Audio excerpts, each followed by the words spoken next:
Trump just said to the president of Liberia, "You speak such good English. Where did you learn that?" But he doesn't know that English is the official language of Liberia. Well, thank you. It's such good English, such beautiful. Where did you learn to speak so beautifully? Where were you educated? Where? In Liberia. Well, that's very interesting. It's not that interesting. Donald Trump is not in control, and we have it on video. I want to demonstrate to you throughout this video that Trump isn't the one making the final decisions. No, it's not some deep state puppet master pulling the strings. It's just the fact that he's so incompetent and lazy, the people around him are dictating the policy. We know that Stephen Miller is leading the way when it comes to immigration. We'll talk about that. But just imagine for a second if Biden did what Trump does regarding executive orders. Trump has signed more executive orders than anyone in history. And when he does this, it's his secretary, Will Scharf, handing him a black little folder.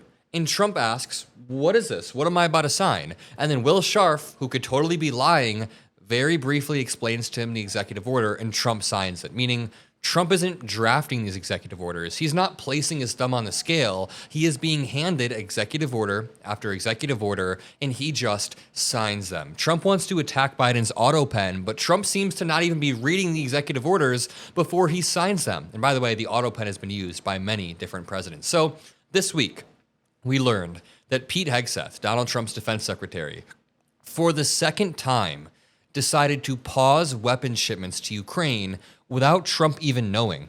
I mean, this article reads, Hegseth did not inform the White House before he authorized pause on weapons shipment to Ukraine, causing an immediate scramble, an immediate stir. I want to walk you through all of this because Trump was confronted on that today, and he very transparently doesn't know what to say. But let's just start from the beginning. At the beginning of Trump's press conference, he's asked, "Can you explain how the latest round of tariffs were calculated?" Because Trump has once again backed off of having any sort of deadline. It's all just a mess. Let's take a look. Sir, can you explain how you calculated your latest round of tariffs? Was there a formula that was used? And do you expect any of these countries to face tariffs as well? The formula was a formula based on common sense, based on deficits, based on how we've been treated over the years, and based on raw numbers. And we're going to have a couple of more coming out today. Brazil, as an example, has been not good to us. Look at his complexion. Why is he's not even orange anymore? This is like a weird brown skin thing. I don't even know what's going on here. But he said in this clip, it's just common sense. They arrived at these numbers via common sense, which is laughable because when these numbers were put into AI a few months back, someone ran them through ChatGPT. Apparently the numbers were just pulled out of someone's ass, like they had no rhyme or reason. Here's another clip of Donald Trump talking about anti-Semitism only days after he used the word Shylocks and only a few years after he had dinner with Nick Fuentes, who is a leading anti-Semite. Mr. President, your administration took new actions against Harvard University today. Are you still optimistic about reaching a deal with the university? Oh, yeah, I think so. Harvard's been very bad, totally anti-Semitic, and yeah, they'll absolutely reach a deal. Peter? Mr. President, I never want to hear Republicans gaslight about anti-Semitism. It's so disgusting that they try to weaponize the word anti-Semitism against college students when the Republican Party is knee-deep in it. Yes, a lot of the politicians support Israel, but then they also rub shoulders with weird conspiratorial, like neo-Nazi figures. Jack Posobiec, that dude who I debated on the Piers Morgan panel. Remember the Jack dude who had no good points? He's like a neo-Nazi. Not like, he is a neo-Nazi. And he still walks around with the Trump admin, no repercussions whatsoever. Let me show you this main clip. This clip is wild. Trump is asked, how can you let someone make decisions without you knowing? And Trump very, very, very clearly doesn't have a good answer. He says, I would know. I would have known if the decision were made. But dude, we have multiple reports coming from inside your cabinet that Secretary of Defense Pete Hegseth did not inform the White House before he authorized a pause on weapons shipments, which he's done before as well. Take a look at this clip of Trump. Sir, President? Yeah, please. Sir, yesterday you said that you were not sure who ordered the munitions halted to Ukraine. Have you since been able to figure that out? Well, I haven't thought about it because we're looking at Ukraine right now and munitions, but I have not gone into it.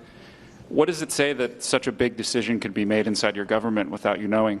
I would know. If a decision was made, I will know.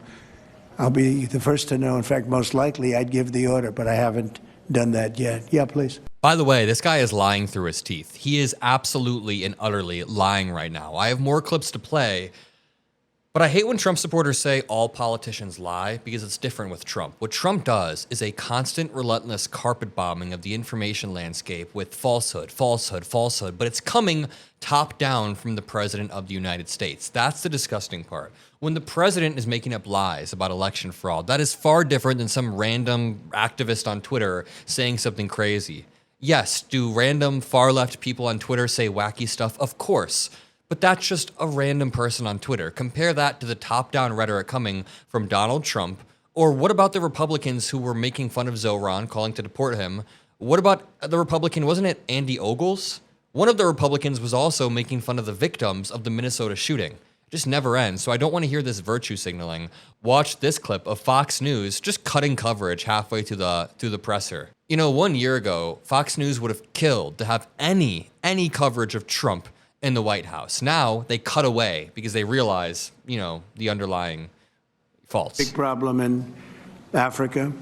Immigration will also be on the agenda, and I hope we can bring down the high rates of people overstaying visas and also make progress on the safe third country agreements. We're going to keep monitoring the president's remarks with his meeting there with the leaders of 5 different African countries. Trump is doing a very important meeting. We're going to keep monitoring it to see if he gets any more coherent. Then we'll bring it to you, is basically what they're saying. Trump is holding a presser with 5 different leaders at the White House, and you're going to cut away from that. I'm not saying that anything of substance is being said here. I'm just saying Fox News would have loved to cover this any other day. Now they're conveniently cutting away because Trump gets dog-walked by his own cabinet. Watch this clip of him lying. Things are more costly. No, they're much less costly.